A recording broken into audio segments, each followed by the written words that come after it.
Hello and welcome to this episode of the Transection podcast where I interview the amazing Juno Roche. Juno is an internationally recognised trans writer and campaigner and founder of Trans Workers UK and the Trans Teachers Network.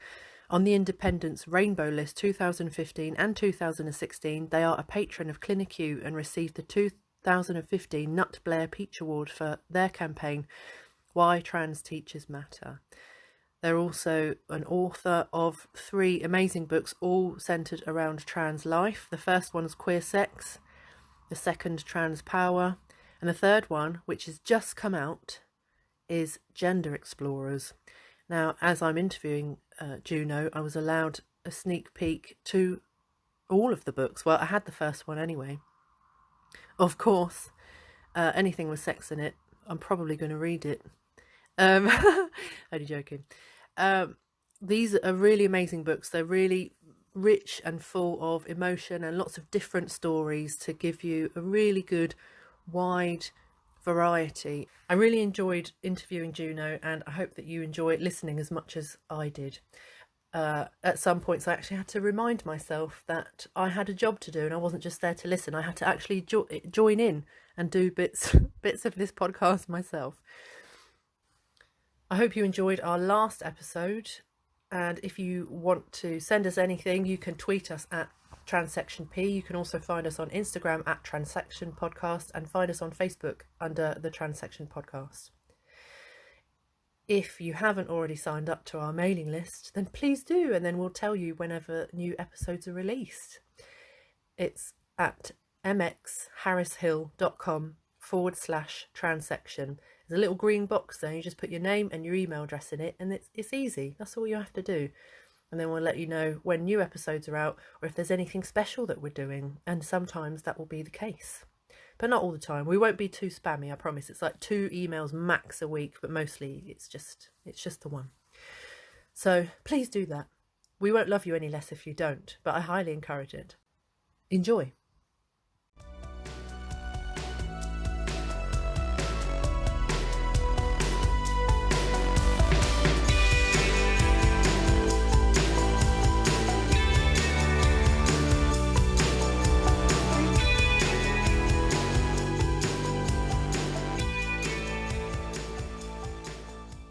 We're finally here, Juno. Welcome to the Transection podcast.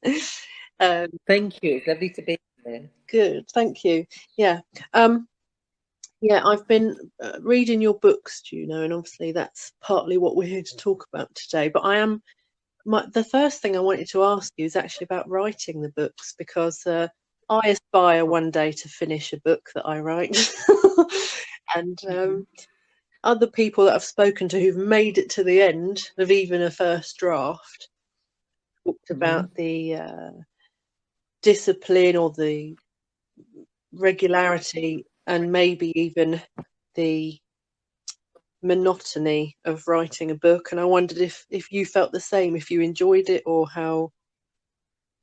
Oh God, I never. For me, it's not monotonous. I can barely say it, let alone a bit. But no, I'm literally. I feel like I'm in love when I'm writing a book. Oh. I feel I'm at my complete happiest when I'm kind of lost at that point. Maybe kind of 30,000 words in, when you go, oh, I don't know if this is a book, because the one way that I recognise that you write a book is that you don't ever set out to write a book. It's like you just enjoy writing about a thing, or you enjoy speaking to people, or you enjoy investigating something, and that kind of, and then at a certain point you go, okay, well, it's not an essay now, or it's not an article now, it's not an essay, it's not a kind of long read. Maybe it's a short book, maybe it's a, maybe it's a, and then you kind of allow it to happen. At a certain point in the process, you do have to go, okay, this is a book, so who's going to read it, what's it about, what's it for, is it interesting? Because that's the thing I think about a lot of stuff, is that because a lot of people like say, oh, I was going to write a book, but I don't think I am now. And it's like writing a book isn't about writing a book. It's kind of like writing a book is about, it's about loving words. And if you love words, then writing a book is, my books have become my relationships. And when I finish a book, I genuinely feel grief. I feel sadness, and I go into this kind of odd state of kind of mourning, because like every day for maybe 6 or 8 months, let's say between 6 months and a year, for writing a book, and you know, I often interview people, that kind of stuff. You know, every day it's like my closest companion is the book, is the piece of writing. So for me, but I've always loved words. I love words. I love how words flow together. I love poetry. I love short stories, as you say. So I love words, and I think the kind of bottom line is that, you know, you've got to love words to write 80,000 words. And when I'm writing a book, I do a kind of I try and do a 7-hour day if I can. You know, I don't beat myself up about it, but I treat it like any other job, really. Yeah. Like, and a friend of mine who's a very established writer, like, gave me this piece of advice years ago, and they said, you know, you just have to get up and make yourself write, and you have to do that every day. And maybe one day you just write lists. So sometimes I do that. I just try to remember maybe I'm writing about something like an argument that happened, or something lovely that happened, and I try and go back to that room, and I try and think about everything in that room that day, and write about it, even if it's just listing it, like a red chair, a blue tablecloth. Was that my grand's blue tablecloth that was given, you know, that kind of stuff. So make lists, and, you know, try and get something done every day, and recognize that, you know, you kind of cull about 2/3 of everything you write goes in the bin anyway. So not to be precious about it, to go, you know, this is, you know, that's why I'm saying you have to love writing, because writing a book is really 3 books. 2 books that you've written badly, or you've not written well, or haven't done what you wanted to do, and then finally there's the kind of the 80,000 words that comes out of however many thousand words it is. So I think it's yeah, it kind of pisses me off a bit. I'm not saying this to you, but sometimes I see people going, yeah, well, I was going to write my book, and yeah, I might do that. And you think, actually, it's not just you know, you have to really it has to be a love of words that you have within you. Because otherwise, you know, because a book has to be a good book, because otherwise people won't want to read it. And if people don't read it, then it doesn't sell, and then you'll never write another book again. Because no one will believe that you've got, you know, you're not economically viable, because that's what it comes down to with publishing. Is your book going to sell copies? And if not, well, you know, it's like anything really, any other career. If it's not economically viable, then it just doesn't happen. So my advice to anyone would be is to look inside you. If you love words, just write anything. Don't think about writing a book, just write anything.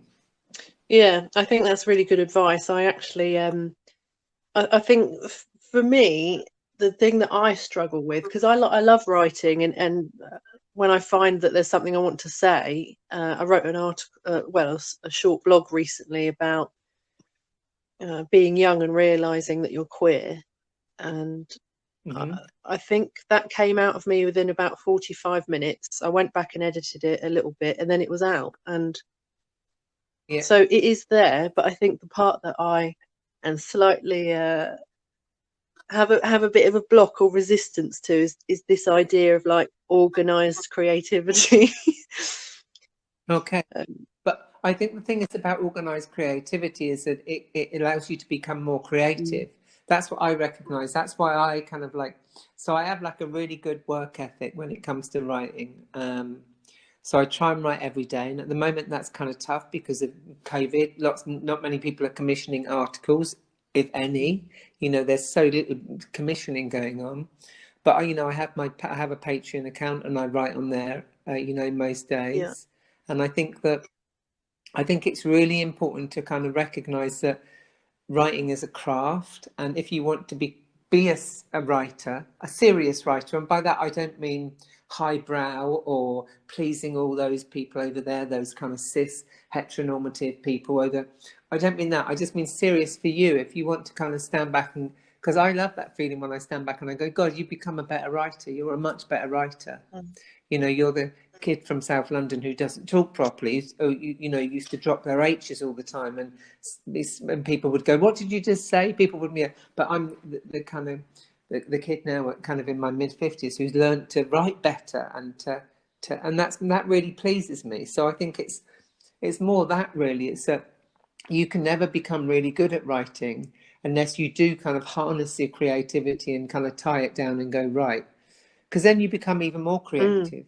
Like your blog that you wrote in 45 minutes about your queerness, then I maybe would have thought about, maybe interview 10 other people about their queerness, and then, and keep on doing it, and just kind of become hungry for places that you can write in and gaps in the world that you can write in, because it's not really a natural thing to do. Like I literally moved to the middle of nowhere so that people wouldn't disturb me from writing. So it's not natural really. It's a very unnatural life I lead. I'm like a hermit in the middle of I nowhere. can really understand that though, because I do find that actually my environment has a massive impact on how creative I am. And I think I've mentioned this before on other episodes, I can't remember, but I had a breakdown at Christmas, and then I've ended up moving back in with my parents for now, just while I kind of get back on my feet. And it's just it's funny actually. I think part of the reason I had a breakdown was because I had this idea that I'd go and write in Bali, and I got there and I didn't like it. Yeah. And yeah, and then it just all ended up being wrong. I just thought I can't write here. I don't have the security and the peace and everything else. So I really understand, and I like Spain. I've been a lot of times myself. So yeah, I can understand that. Yeah. And I think as well, you kind of like, you've just really touched on something, which is it's really difficult to write if you're spending your time worrying about other stuff. Like I mean, I couldn't write in Bali because I'd be really thinking I'm in Bali. I've got to get my head around Bali, and maybe I could write about being in. I mean, I write quite a lot about being in Egypt. I went on quite a few holidays to Egypt, and I write quite a lot about Egypt now, 20 years later, in Spain. And I think it's really important to have the kind of like the right working environment, or the right personal environment, not working environment, the right personal environment, so that you feel like you can just sit down and write and work, and be that at your parents' house, which could be really nourishing after what you've gone through. And sorry that you went through that. That's okay. I mean, I think it's horrible when we have intentions, when we go, I'm going to do this, I'm going to go here, and I took that chance when I came here. I didn't have a clue. I'd only really lived in London. I'd only ever been a tube ride away from queerness. I'd always been near to queerness. I'd always been near to the Tate Gallery. I'd always been near to whatever, Soho. I'd always been near to the Royal Academy. It's all these places. I'd always been near to them. And I took a chance and moved to the middle of nowhere. I didn't speak a word of Spanish. I couldn't even I didn't even really know hola. I didn't know it was a proper word. I mean, I kind of, like I did, but I didn't, because I'd never been to Spain before buying a house there. Wow. So, yeah. So, I mean, I took a real chance on it, but actually for me, it kind of worked out. But I mean, I can see it could have very easily not have worked out. And then who knows? I mean, I've been really I've been a really good, productive writer since I've been here. I kind of write a book and a half a year. Wow. And then, other, essays and articles or whatever else on top of that. And also come to England and talk a lot and stuff. But so I've been really productive. But it's like this works for me. It kind of nourishes my soul being here, and then I feel really relaxed enough because you go off traveling in your mind and in your head, and and I never stop that here. I'm forever waking up in the middle of the night and writing notes down, or I have an Apple Watch, and on my Apple Watch I have this record function now, which is like I frequently. And I'm really crap with technology, so I didn't realize this happened. So I would record. I'd be out walking the dogs, and I'd think, "Oh my God, that's the ending line of that thing," and I'd record it, and then I'd get back and I'd quickly kind of type that up, because I thought it could only store one recording, and then I found on my phone there were thousands of recordings I'd made, and I thought, God, if somebody found this, it just makes me sound like I've completely lost the plot. It's because I'm all over the place. But I mean, I think that's what you have to be. You have to be so kind of centered and okay in yourself that you can afford to kind of go, because a lot of my writing is about revisiting memories that that are tough for me to Yeah. revisit. I mean, when I said about the Egypt stuff, it's not, you know, I had some awful times, awful things that happened in Egypt because I was a junkie, and anyway, lots of awful stuff that happened. So I have to revisit that stuff, and I can do it from here. I couldn't do it from London. I couldn't. It felt too close for me. It felt so here I feel removed from everything, really. Well, I literally am removed from everything. I don't feel it. I am. So where you are now, Juno, do you have any kind of queer community where you are, or is that something you save when you come back to the UK? Yeah, I've made a real decision here. One, I live in the middle of the mountains, so I live in the middle of nowhere. So I don't have any community beyond the dogs and the farming community, which I live in amongst. So I'm in a kind of olive and almond farming community. So to say that I'd have any community would be a stretch of the imagination. I mean, I'm really very kind of like isolated and very a lot of the time very alone when I'm here, you know, because I kind of came here to write. So, and I adore, I just absolutely love going back to the UK and doing book tours, because I get to be so, you know, I get to see my kind of queer family and my kind of queer brethren and siblings and friends and everything, you know, anyone else that kind of falls into that kind of part of brilliance. Really, I get to kind of be in amongst that for maybe 2 or 3 weeks, and it really nourishes my soul. Because if you're trans or queer, or, you know, however you term yourself, that's really important. It's really important that you stay grounded within your kind of people. I see it as my tribe, really, my kind of set of people. So for me, no, it's like a life of two halves, really. That when I go to England, I go to London, I stay in nice hotels or not very nice hotels, and I see more often not very nice hotels, but I stay in hotels. I travel around. I get to go and talking, you know, brilliant bookshops like Categories Books and Lighthouse Books up in Edinburgh. Back Books to Brum, I think it's called, in Birmingham. You know, I get to go to all these, but Houseman's, Gazerwood, you know, I get to go to all these brilliant places and talk and really think hard. And also it's quite difficult. The very first one, when I kind of come back out of there, it's like I'm almost in shock, because it's like, oh my God, there are people and there are cars and buses. And there are shops open, and there are, you know, there's no shops there's nothing near me. So it's like so it's not only kind of queerness that I kind of, you know, it's everything. It's like all my senses are kind of assailed, really, by, you know, by art and noise and sound and fashion and all that stuff that changes all the time. Where I am, life here never changes. You know, we all kind of, you know, I've kind of got into a kind of loop of wearing, you know, washing out the clothes and wearing the same clothes, or the versions of the same clothes. And, you know, like, I don't wear any makeup or anything when I'm here. I cut my own hair. I don't, you know, it's like a completely different life. So when I go back to England, I get to have all of that stuff, like I'm a tourist or like I'm a visitor, almost from another planet. And I go, oh my God, this is life now. This is what people are doing, and this is what people are wearing. And why am I still wearing flares? It's not the 70s anymore. I'm kidding, but, you know, it can feel a bit like that, and I like that, really. I like that a lot.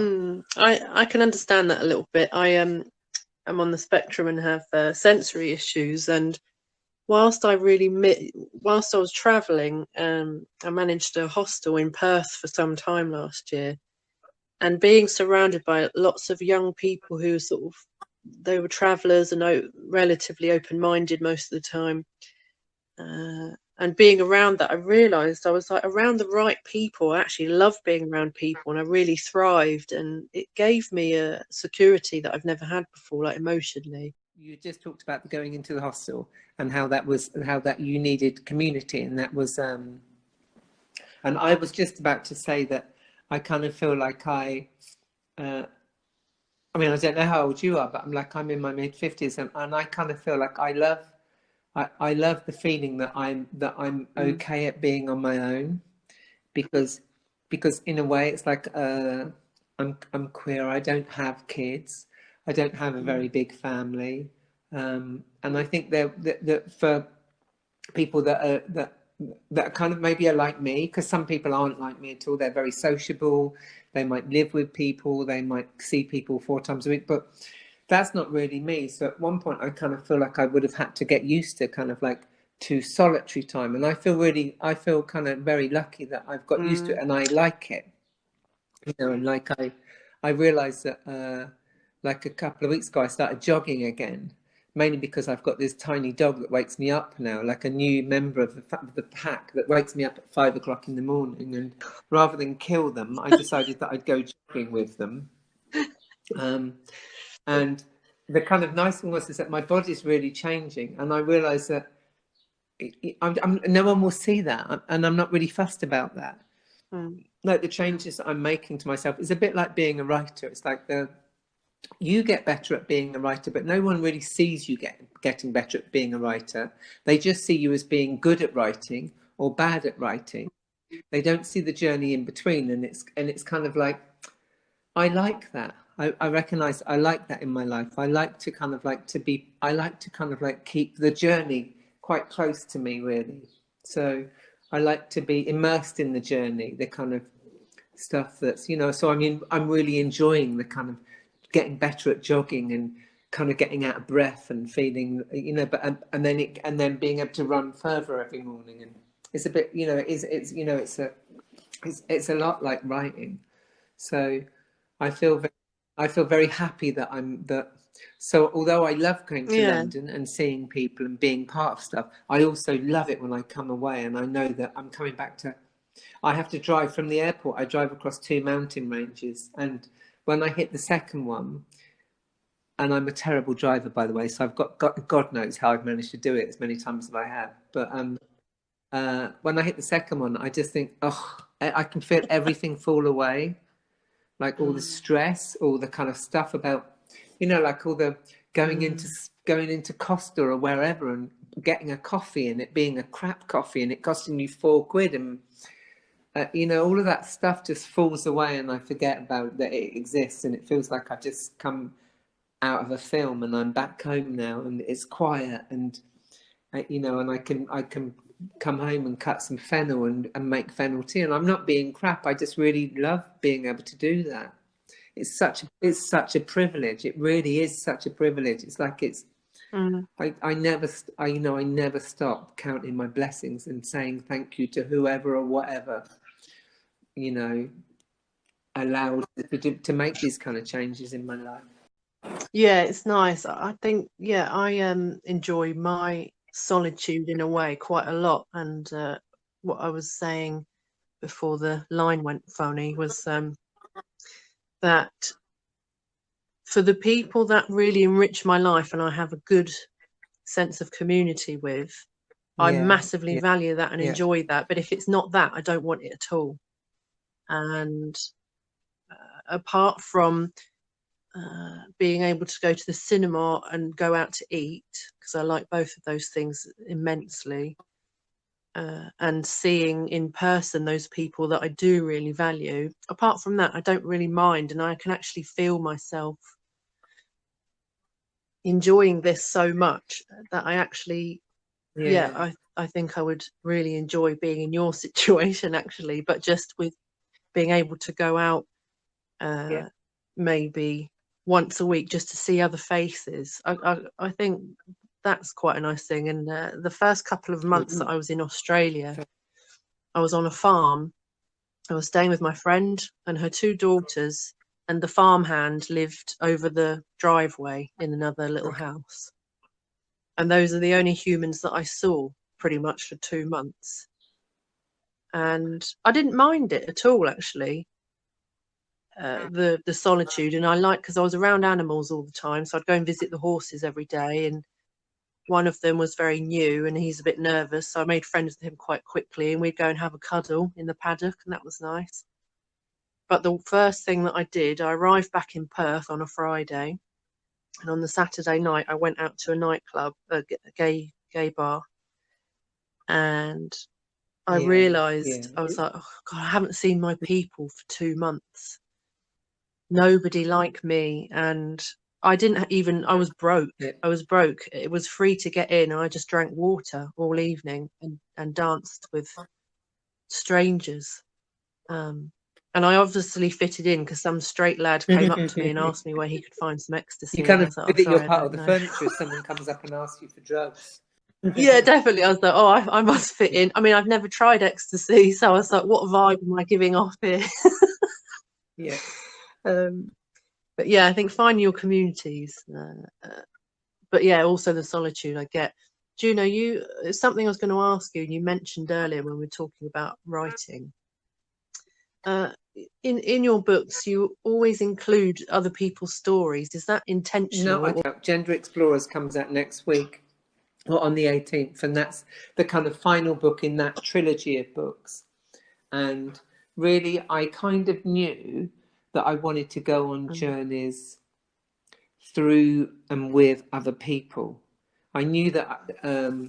I don't know if that there's this kind of great radio program which is called Rambling with Claire Baldwin, I think her name is, on a Saturday morning. It used to be on Radio 4 very early, and essentially what she'd do is that she'd go off, she'd meet a group of people, maybe they'd be called the Wolverhampton Walkers, and she would walk with them.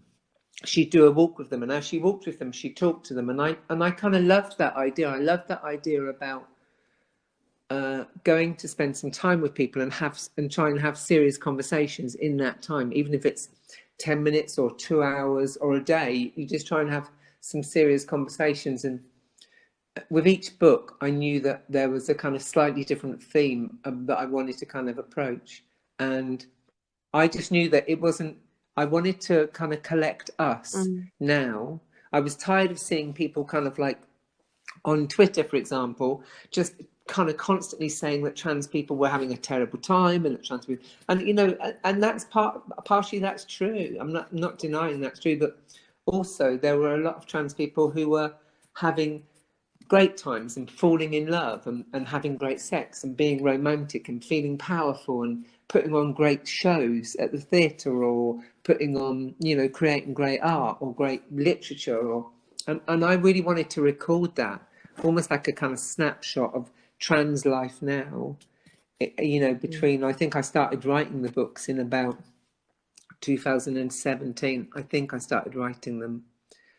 Maybe a bit before that, maybe 2016. For me, it was like a way of kind of capturing a moment, but by capturing a series of moments with different people. And it's never been enough. So I'm not doing that anymore. I'm not writing books and interviewing people now. A lot of what I'm doing now is kind of writing essays. But for me, in that series of books, it would never have been enough just to have me. It couldn't have worked. It couldn't have been.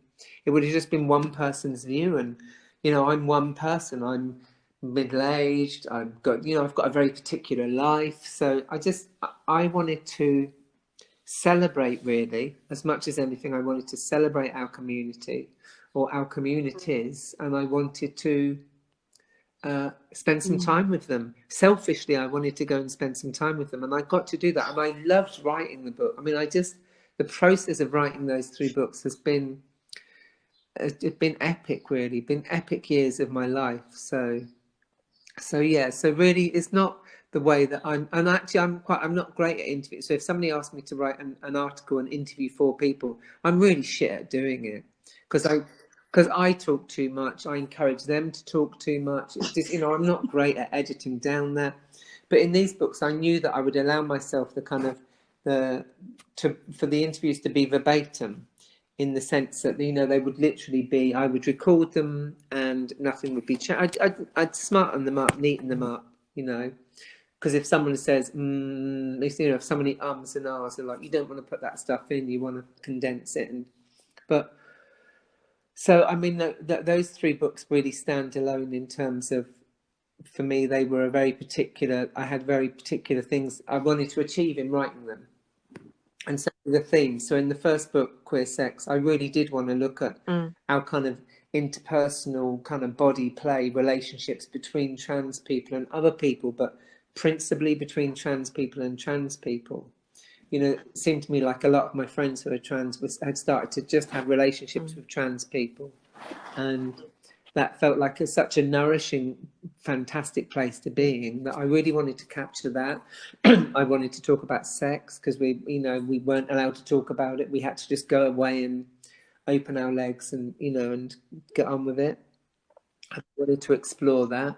Then in the second book, I wanted to explore how powerful I feel like we've become and how empowered we've become by going through the struggle of being disempowered all the time by people. Actually, that we've become a really robust community of creatives, so interviewing people like Travis Alabanza and Amru, and in book one, interviewing Kate O'Donnell, artistic director of Trans Creative, different people who were really creating real kind of platforms about transness and about otherness and about queerness and about the kind of fragility and the strength. And so the trans power was really that. And then for the last book, I just kind of knew that I wanted to find out what was happening for younger trans people. What we were doing filtering down? Was it filtering down? Were they kind of benefiting from this stuff that we were starting to do? Because they're growing up and looking up and seeing somebody like Travis sell out, shows and have award-winning shows, and they're getting to see and read books by people, or they're getting to see Paris Lee's, have a column in Vogue, or so all that stuff really matters. I wanted to know what was it like for them, and so that book was really just about seeing how that had kind of had anything trickle down, and boy has it trickled down.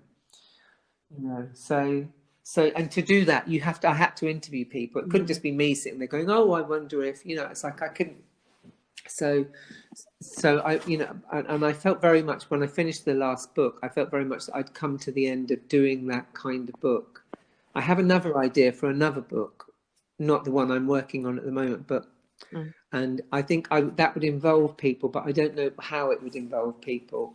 So I don't think it wouldn't be that same traditional interview technique, but. Yeah, I think it is really important to really strike a balance between your own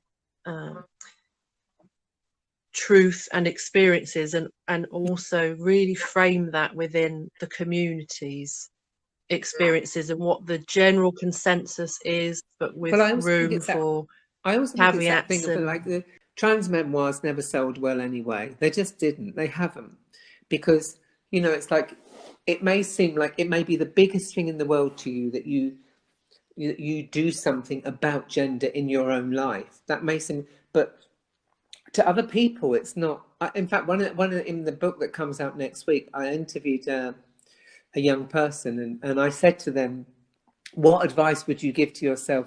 I think they were about 16, and I said, "What advice would you give to a younger you?"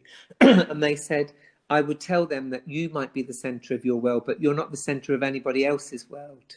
So what you're going through is massive to you, but it might not be to so many other people. So actually try and let go of the fear around that, because not everyone is going to be staring at you as you walk down the street, and not everyone is going to, it's like it's." And I think that, so I think a lot of people kind of imagine that they can write a kind of a trans memoir, which is just about going from A to B, and that somehow that's going to be really interesting to the world. And if you're Caitlyn Jenner, that might be mildly interesting to the world. I'm not sure if their book sold well or not, but I think for me, it's like the way that you create change is to deprioritize yourself as much as possible. And that doesn't mean that you're not important or that your words aren't important. They're incredibly important, but it means that in amongst that, you kind of see yourself in a kind of world of other people, and often in a world of other people who are interesting and funny and beautiful and sexy and kind and smart and, you know, like a whole bunch of other things. And you need all of that for a book to be good. You know, it's like I mean, how many of us have how many of us read biographies or autobiography? I mean, it has to be something, you know, there has to be a real reason for doing that beyond a kind of personal thing. It's, and often there's an event. Often autobiographies are based on an event, you know, like somebody that sails around the world or does, you know, and, you know, you kind of addressing your kind of gender disparity or how you feel that your gender isn't quite, doesn't sit well with you, how you address that in a book. I think you can still do it really interestingly, but you're going to do it really interestingly by broadening it out and involving as many other people as possible. Yeah, it's interesting that you say that, because I do feel like, so I retrained a couple of years ago as an NLP practitioner.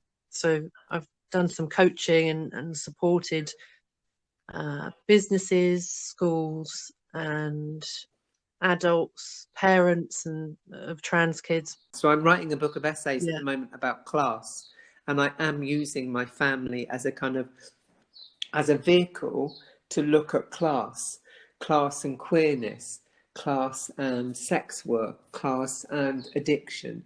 You know, not in those kind of, not so kind of broadly simplistic, but, you know, it's like it means that you bring in a whole bunch of other stuff that isn't centered. Your book isn't, and that's what I didn't want to happen in my books. I didn't want to write, and I did this. You know, the snippets that I write in Queer, Sex and Transpower are really, they're the bits between, they're the moments of reflection between meeting and anticipating meeting other people. So the pieces of writing are still really about them. And I might explore something about me, but I explore it kind of through them. And I think that is a much better way to write. You know, I think because it's like you're taking stuff in. It's like you're looking around and taking stuff in, and you're part of that, but you're not all of that. And I think for me, it's yeah, I loved writing the 3 books that I've written, and you know, and I'm incredibly proud of them. I mean, I you know, and I look at them on the shelf and kind of, because I think they're beautiful as well, and they're proud books. They're not books that are kind of, I don't want anyone to like us anymore, or they're not written for cis, you know, heteronormative people. They're not, you know, if they read them, all well and good, but they're not written for them. They're written and they're by us, about us, for us, and legacy wise, I would hope that there's at least kind of like, there's a growing body of books on the shelves now, which are kind of positive trans books. You know, I think instantly about the Charlie Craggs book, you know, with all the letters in it, which, you know, it's like there's this kind of set of books that are beginning to happen that I think are really positive and that weren't there certainly when I was kind of growing up and transitioning. They definitely weren't there. So, you know, now there is, you know, there was maybe one book that would say, I was David and now I'm Doreen, you know, and I'm being, you know, but that was the kind of level of book, you know, it's like that's all we were really, was that kind of abstracted notion of going from A to B. And now we're not, you know, we never have been. With this kind of, we're people like anyone else. We're nuanced and complicated and simple and complex and, you know, multi-layered and all that stuff. So yeah, definitely. That's what I was going to say, actually, is that in all the time that I've been helping and supporting people, that labeling myself as a gender identity coach or something like that does seem too narrow, because it covers and intersects with so many different things. And you're right, it is about, it's not you on your own, is it? It's about how we relate to the rest of the world and the other people that we live with and speak to. Experience gender through the way that the world experiences our gender. That's how we begin to build up a picture of us and our gender. And, you know, it's like and there is some of it which happens, you know, part of what I wanted to do in book 2, in Transpower, I interview someone who had been housebound for 7 years, and for at least 3 of those 7 years they'd been bedbound, and they didn't have a mirror in the room, and they transitioned, and functionally they said to me that they really only saw their feet and their legs and their arms, but still they transitioned. You know, there wasn't a mirror anywhere in the room because they couldn't bear to have a mirror. The curtains were drawn. You know, it's a great interview because it just goes to show that trans kind of happens, even if there's no one looking or even if there's no one around.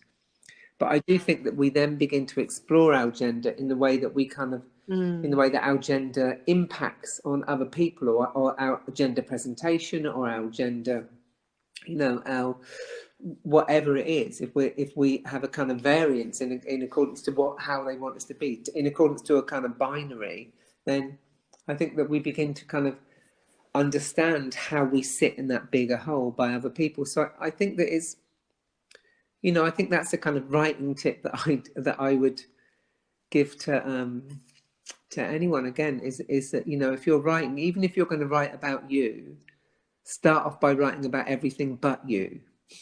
You know, it's like, because you'll only become real by everything else around you being real, and it be that fiction or even non-fiction.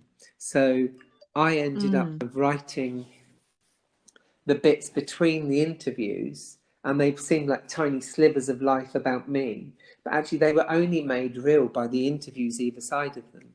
So I would literally kind of think about what had happened in the previous interview, and the previous interview might have been a month before or a day before, and then I think about the next interview, and often I'd have kind of snatches of time. I remember before interviewing Kate and Taylor in book one, I think I had about 10 minutes on the seafront at Brighton, and I started to think about the last time I had a kiss, and you know, and I started to write about it, and I thought about when I'd been in Brighton and I'd kissed people, and you know, and so you kind of have this thing. And then when I went to interview Kate and Taylor, there was the kiss, the painting by Klimt, I think it is, yeah, Klimt, the kiss, and so we talked about kissing quite a lot, and it's like, you know, it's like it's so it becomes more about kissing than it is about you. You know, your lips don't really matter. They matter as a conduit for thinking about stuff, or a kiss matters as a conduit for thinking about intimacy. But you know, the less times you use the word "I" in a book, I think the better. Yeah, I agree. I think you're like me. It's much more the bigger picture. And a few years ago, I was asked to be a stand-in model by one of the photographers that I worked with for years when I in my other profession of hair and makeup design. And this particular client was a trans woman, and but at work she was still performing manliness, or however you would want to say it.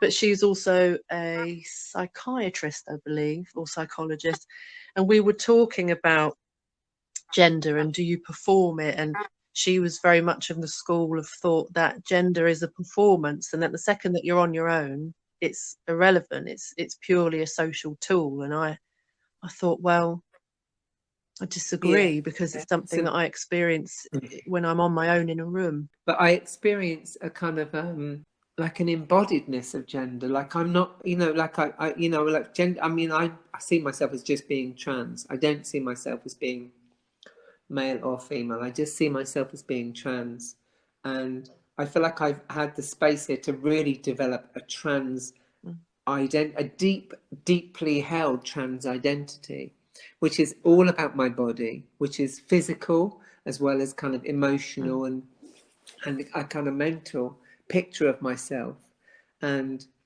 it feels incredibly nourishing, and it kind of feels like that's what gender, if gender should be anything, it should nourish you, it should feed you, it shouldn't detract from you, it shouldn't make you feel that you're failing, or that you're no good at gender, or you're no good at the gender you've been assigned, or that you're assigning yourself. And so for me, I feel like it's both of those things, but definitely there's a hugely performative aspect of gender when we're around other people. Of course there is, because we're received in a certain way, and then we make choices about, well, do I need to perform that now? Do I perform that more? Or do I just, you know, because in a sense we all make choices. We make 1,000 choices a day about how we walk down the street, and who we avoid, who we don't avoid, what shops we go into, how we go into those shops, what we buy, how we sit, how we move, how we talk, you know, we're constantly making choices, even if they're choices that we're not aware that we make, even if they're choices that have become automatic choices, we still make them. And I think that to a certain extent, when you're on your own, in a way, you almost more truly feel your gender, or you more truly have a relationship with your gender, because, you know, it's like when I go out into the world, people say to me, "Oh, you're transgender," and I go, "No, I'm just trans." And they go, "Oh, so are you trans femme, trans fe?" You know, it's like I have to kind of like re-quantify or qualify myself for people. Whereas when I'm here, I don't have to do that. I can just be trans, and I can have a trans body, trans genitals. I can even think about having trans sex. You know, it's like and I'm not trying to kind of like, I'm not making this up. It isn't like I haven't kind of like lost the plot in the mountains and just put all these labels everywhere. This is my trans fridge, my trans door, my trans, you know, not that. But it is really this thing of just going, oh, this is where I feel peace. I feel complete peace in the word trans. I feel complete and utter peace in that word. And I feel free and weightless, and I feel light, and I don't feel overly burdened. And I think that's what the world does to you, is that the world burdens you in relation to gender, and it does it to everyone, not just trans people. It does it to everyone. It burdens you because it says, okay, you're a woman. This is what women do, and you know, you can do it better, and you can do it better by this. You can diet, or you can try this, or you can try and shade your face. You can use makeup to contour. You can contour your hair. You can ombre your hair. You can, you know, it's like a million things. You can make your hair look like it's been dyed by the sun and it's grown out a bit. We can do that now. It's like there's no end of kind of ways that the world wants to kind of organize you and make you do gender better. And one of the things I love about the word trans is that it's kind of like a fuck you to all of that. You know, it's because it was a word that no one really. I was taught that I shouldn't want to occupy the word trans, because that was the embarrassing bit, the messy bit, the kind of getting better at writing bit that you should avoid and you should not be in. You should try and just be, you know, you've left man behind or woman behind. You should just try now to aim for woman or man, and that's where you should stay. And for me, trans is the exciting bit, the bit that's got all the kind of, yeah, all this, it's creative. Trans, I think, is creative.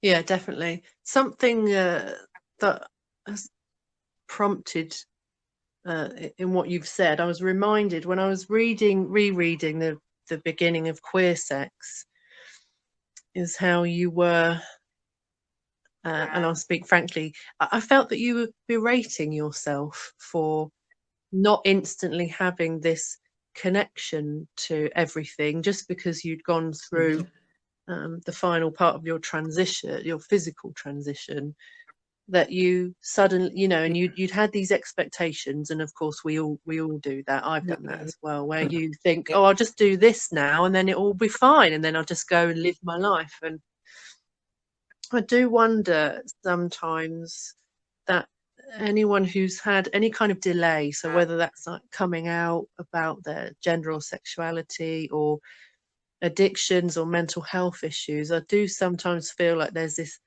delay in development, and that because we're adults, everyone else and ourselves often expect us to just magically be able to get over it and then just carry on as if the whole thing never happened. Yeah. Most people, most humans never become adults. Most people never grow up. It takes an incredible amount of work and self-growth and perhaps therapy of different kinds, and work on yourself to allow, because for growth to happen, you have to allow yourself to be fragile. You have to allow yourself to kind of fall apart a bit, and to then rebuild, and to fall apart a bit again, and to rebuild, and to shore up. And I think what I did at the start of Queer Sex was to say, I need to share that part, although it felt uncomfortable to share that I felt like I was being fragile and that I'd kind of got it all wrong in a way, and that I was going to, it felt really important, because actually that's the stuff that we don't do. We just go, you know, I'm HIV positive, so I was kind of made to wait an extra 10 years to have surgery because they kept on saying, no, you know, we won't give you elective surgery. And so, you know, I had to wait an awful long time for that. And in waiting a long time for that, of course, I built up a complete picture because I was wasting years of my life. You know, I'd already wasted, you know, not to put too fine a point on it, I'd already wasted 10 years of my life as an addict. So it was like I was wasting all these years. So I had this kind of unreal expectation that I would step into something and it would fit me like a glove, and that we would move through the world then in complete coherence, and we would be congruent, and you know, there would be no kind of difficulty. But what this journey has made me realize is that actually it really is, a lot of the time, trans people do an awful lot of work on themselves that no one else is doing. I mean, we really do a lot of work on ourselves in trying to understand and pin down and peel back the layers to understand who we are and what we are in relation to this massive thing called gender that is thrust on us from minute one, from the time that we're born, from the time that we come out of our mother's wombs. We are really, or our parents' wombs, we really are, we are forced into this thing called gender. And, you know, trans people are the people that are doing some thinking around that. That's why school buildings are changing, and changing rooms are changing, and curriculums are changing. And, you know, it's like I don't think we get enough credit for that. And two, I think when I wrote Queer Sex, I realised how little the other people that weren't trans, how little they were doing to become adults, whatever that means, or to become more embodied, I think is a better word, to be able to breathe easier, to be able to take more sure steps, to be more sure-footed. And for me, Queer Sex was all about kind of admitting, you know, I really have got this wrong. I don't know, you know, I've done NA before. Should I 12-step? I think there's a line at the start of Queer Sex where I say, should I 12-step my vagina or my virginity? And, you know, it's kind of like, you know, that felt, for me, it felt really cathartic to have that kind of admittal, or that kind of that kind of opening, because, you know, from there on inwards, I could kind of go anywhere really and explore anything.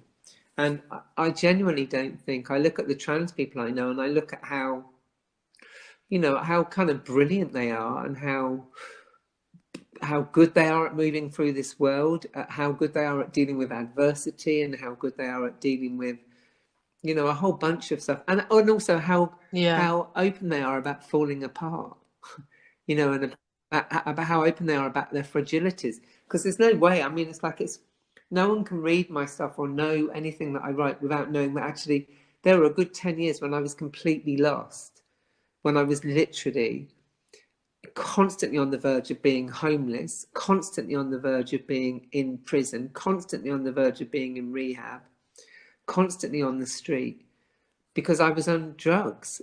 You know, it's like it's like this has been a long journey. And I think that's part of we kind of beat people up a lot. I mean, kind of metaphorically beat people up and go, why haven't they grown up? Why haven't they got it together? Why haven't they? And, you know, it's really difficult to do, because everything about this world teaches us not to do it, and doesn't show us how to do it. It just berates us for not getting it right.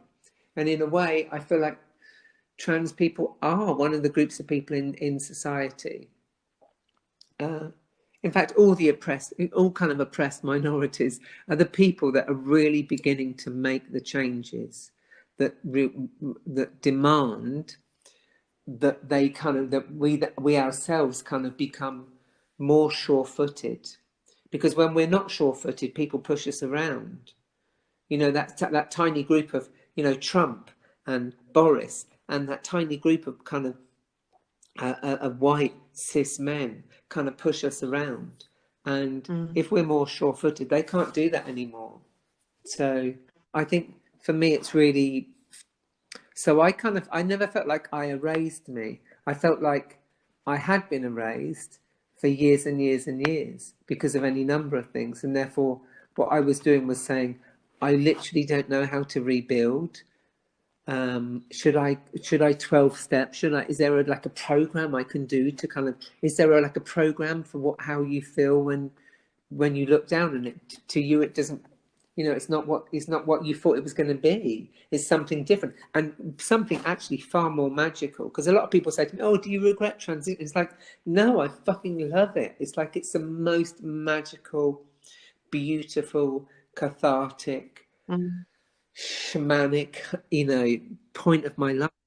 But it's not what I was told it was going to be. It's something else that's more brilliant. And that's what we need to explore as trans people. And at one point we'll have trans surgeons and trans therapists and trans everybody, and we'll do our own stuff, and we'll get it, we'll understand it much more, and it will be on a deeper level.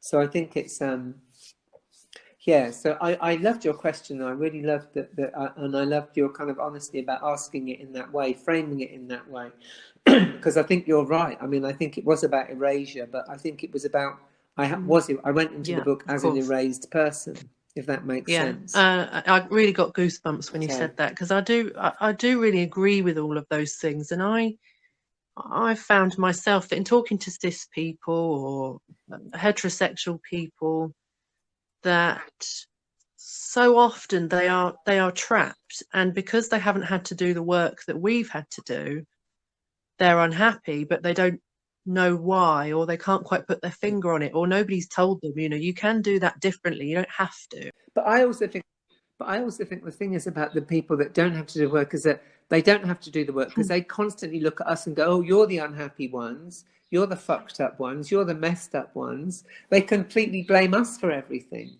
They look at that makes them feel better about having their often really grossly unhappy lives. Whereas I think for me it's that thing that trans people, we don't have a choice. We have to do this work. Often we go on a physical journey as well as a mental journey, and the physical journey means that we have to kind of get involved with these kind of structures, these patriarchal, often misogynistic structures, and we have to somehow grapple with them. And I think it's that trans people do this massive work, but the rest of them can look at us and go, "Oh, they're really messed up." And actually, what my experience has shown me is that most trans people I know aren't really messed up. Yeah, I agree. Far from being messed up. I remember interviewing the person who was housebound and thinking, just the sense that you're talking, the sense and the kind of the sensitivity, the kind of generosity you've got for the world, and I thought, it's like the work we do is monumental. Yeah, it really is. I had a question then. Do you know what? I'm so tuned into what you're saying that I almost forget that I've got to do a bit sometimes. Yeah, I really love all of that you've said about us, and we do the work. And interestingly, but I do have some friends who are very much in support, and they are fascinated. And there's obviously something that I'm bringing to the table, a way that I'm thinking or reprocessing what they've said to me. And they go, "Yeah, that's true." And I do feel that we're very fortunate. Like, yes, we do have a lot of challenges at the moment, but for the most part, I think a lot of this is beautiful, even if doesn't conventionally look beautiful. It's not very marketable in the current world. But it kind of is marketable, because if you look at the Paris catwalks this last year, or the fashion, I mean, they were all kind of hankering after non-binary like they were releasing gender-neutral clothing, which actually most of it was fucking shit. It was just grey sweatshirts, which is like just ridiculous. But I mean, and then the thing is as well is I do some kind of work with Brighton University, and I gave a talk there, and the MA English Literature students were there, and one of them said to me, "Do you think I can write a trans?" They were cis, they were not trans, and they said, "Do you think I can write a trans character?" And I said to them, "No, write about the trans in you. Write about the trans that exists within you, because it will be there. There will have been points when you don't feel comfortable with people seeing you the way that they see you, and you feel that they're missing you or they're not getting you. And it might be to do with gender, it might be to do with the way that your body is. It might be to do with the way that you move through the world physically, but they won't be getting you or understanding you, and they'll be misquoting you or misdirecting you." And I said, "So think about the trans in you, because I think that everyone is trans." It would be a far kinder place to start your life out in, just to say, "You know what? I'm trans. I'm not really sure about the rest of it yet. Let's just let all of that develop naturally. Let's just let all of that develop. And at a certain point, I might make some choices in and around this thing that we call gender. But I might not do. I might just make some choices about being a parent or not being a parent. I might just make some choices about who I fall in love with or who I have sex with. You know, that kind of stuff. Because then we'll move away from, because gender isn't really, it doesn't have a lot of purpose beyond sorting out who's going to get paid less than someone else and who's going to get treated worse than someone else. You know, even during this lockdown, you know, there's, you know, the percentage of women that are going to lose their jobs is much higher than men. The percentage of people who are locked down at home or who are furloughed at home, but were still having to work from home, but also having to look after the children, was disproportionately women. You know, it's like, it's, you know, that's, gender isn't really something that brings anything to the, it doesn't bring anything to the table that's brilliant for people. I mean, it works for a few people who get to act like complete fuckers. It works for a few of them. I mean, there's a program on just recently about Jeffrey Epstein. You know, it's like, you know, he was a man who behaved atrociously because of gender, because gender enables powerful men, especially powerful white men, to behave atrociously. And so in some senses, if we were all just trans when we were born and we allowed stuff just to kind of develop and we allowed our interests in the world to develop, you know, it would be a far easier world to exist in. So trans really has all the answers. It doesn't, you know, it's not, and it's always been kind of packaged up as being the second best choice to anything. For a culture that so values like the newest thing and laughs at antiquated thinking, that at the same time it's a culture that clings so desperately and so in such an often knee-jerky defensive way of a culture that ultimately treats people in almost like farm animals, like, you know, who's thickening the herd and doing that job, and then who's bringing home the bacon, and then you know, how are we controlling people, who's being bought and sold, and who's in charge and is sort of controlling the wealth. And I still feel like we're in that massive hangover of this sort of medieval and older even patriarchy, where we're still treating it like a farming operation. Well, I suppose in a way, though, I suppose in a sense we are, because structurally it is. You know, Trump wouldn't exist if the patriarchy wasn't still strong. Trump exists and has got to where he's got to because the patriarchy is still strong. And in a sense, I think we're breaking it down. We're nibbling at the edges. We're beginning to really knock back some of it. But, you know, it's like if you look at the stats around women in lockdown, for example, all women, any women in lockdown, be they trans women or non-trans women, you know, old women, young women, you know, women will have found this would have been a tougher lockdown. And that doesn't mean that men aren't going to, you know, before men kind of jump on and attack me, that doesn't mean that men aren't suffering or don't suffer. Of course they do. You know, men disproportionately die from COVID. So it's like, it doesn't, but you know, we live in a world that still, all the structures of the world still support the patriarchy.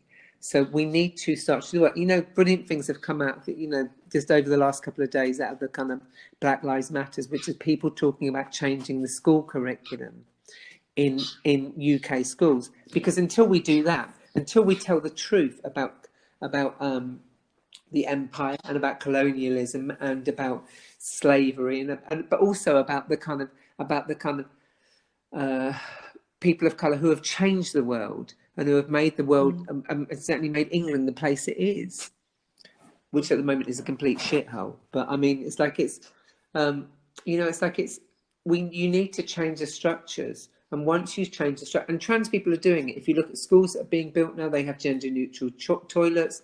If you look at changing rooms in shops, and okay, there's a kickback against it, but you know, you can't change architecture. You can't change if books exist that say you can have two dads. You know, unless you're going to burn all the books, but we still know the Nazis burnt all the books. So even if you burn all the books, we know that the ashes, you can never get rid of the ashes. You know, it's like you can't. So I think that we are already beginning to really make the structural changes, which is why they're acting like, which is why people like Trump are acting like such twats. I mean, they were always twats, but they're really acting like twats now because they know that their foundation is finally beginning to be nibbled at in a big way by lots of different groups. Black Lives Matter, trans rights, you know, working class people and, or, you know, or poor people. Let's kind of get rid of the term working class because I don't think that's helpful. But people that live in poverty are getting sick to death of living in poverty. They're not interested anymore in what endlessly watching the Kardashians spend, you know, thousands on a handbag. They're just really not. So things are beginning to change. And I think for me, my books are just a weenie, a microcosmic part of that change. Yeah, I agree with you, Juno, and I feel personally that we're past the tipping point. I think it is snowballing, and it's too big to be fought against, definitely. There's one last question that harks back to something we were talking about before, about why people view us as being the fucked up ones when we, from our perspectives, feel like that's probably not the case at all. And the thing that comes to mind for me is that I wonder, because we have to do the work, we have to expose our gremlins and deal with our pain and acknowledge that and be open about it. I wonder if that's the reason why, because we're not afraid of these ugly bits so much, or we come to terms with these parts that are considered sort of scarred or disfigured or broken in some way. I wonder if that's the reason. So I think partially the reason why is because we have had to historically go and have therapy and talk about how broken we are by gender. And we saw that as we had to ingest that as being our problem. The problem is gender. The problem is gender on a much wider scale across the whole of society.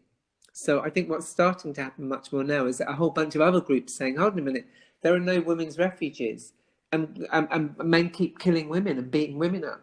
There are no refuges. And, you know, into that comes the notion of where trans femmes, where people who identify as trans women fit in relation to that.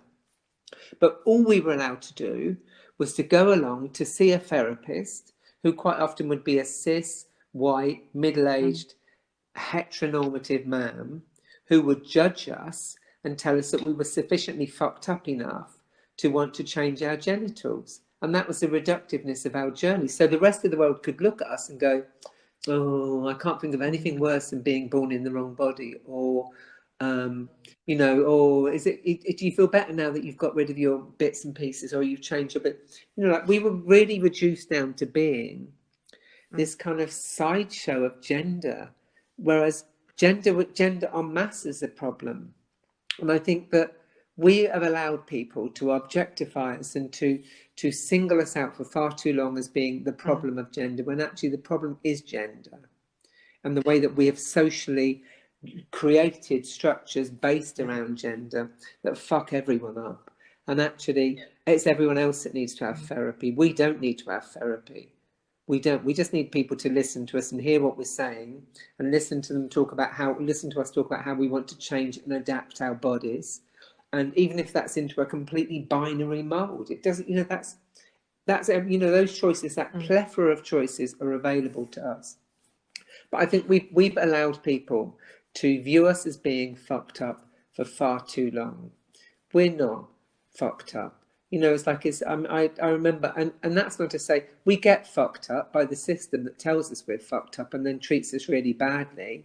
So they fuck us up. But one of the beautiful things about writing the last book that comes out next week is that you can, and I'm not plugging it, by the way, but well, I'm not, because I think it will do really well, because I think it's a beautiful book. But one of the nice things is about writing that book is that, you know, I got to interview people who were as young as 5. And there was nothing vaguely fucked up about them at all. They were just doing what they needed gender to do. And that's why I called the book Genderexplorers, because to me it was like all they're doing is exploring, and actually they're completely happy, sorted, enjoying life, confident, cocky, all of that stuff. Just great kids who are really making gender do what they need it to do. And they're not taking on board the other stuff. They can see it. Some of them actually said it. Some of them said, you know what? I remember I talked to a young girl in the book, and I interviewed her, and I said, what would you say to a head teacher who wasn't being supportive of a trans pupil? And she said to me, I'd tell them to get their aim on. And that's what I'd say. I'd say, get your A game on, and in a way, like get with the program, because we're not the messed up ones. You're the one that's not working hard enough. And for me, that's why we've been seen as kind of lab rats that were struggling with gender that was perfect, and we had the problem. Whereas that's it's the other way around. That's lovely. Yeah, I really love that, Juno. Thank you so much for coming on. Lovely. Yeah, It's been definitely. a joy. I'll tap you up again in the future for another interview, especially for your next book. Yes. Yeah, do. Well, listen, it's been a complete joy. You've asked lovely questions. When I'm in town, if you're in town, I we would must love meet up that, and just definitely. go for a coffee or All right. something. Well, thanks very much, and have a lovely rest of the day. Thank you for listening to this episode of the Transection podcast. Join us next time, where we're going to be talking about religion and trans lives. This one is going to be called Christ on a Bike. I just thought it was funny. No disrespect, I'm sure that Christ would have been a perfectly good cyclist. Much better than me. I needed to get some of those padded pants. It really hurt. I hadn't cycled in 12 years, and then I got on a bike like, yeah, let's just cycle to another town down a canal towpath for miles. And then when I came back, I couldn't sit down. It hurt. Anyway, tweet us at TransectionP. Find us on Instagram at Transection Podcast, or on Facebook at the Transection Podcast. We'll be sharing like lots of tidbits, and you'll get sneak peeks and things like that. And sometimes we share amusing things. If you're into humour, which I am, as you can tell. So yes, join us next time. And until then, build bridges and have fun.